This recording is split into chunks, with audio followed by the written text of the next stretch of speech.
A simple life.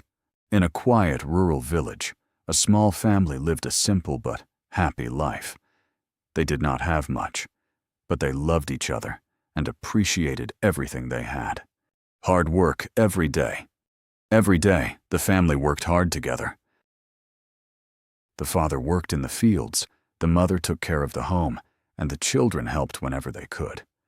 A small dream. One evening, the father shared a dream with his family. He dreamed of having a better house, giving his children a good education, and creating a more comfortable life for them. Difficult times, but life was not always easy. There were poor harvests, little money, and many problems. Sometimes, the family felt worried, tired, and uncertain about the future. Staying strong together. Instead of giving up, the family stayed strong together.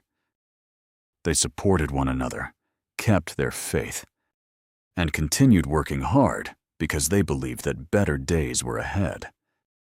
A brighter future.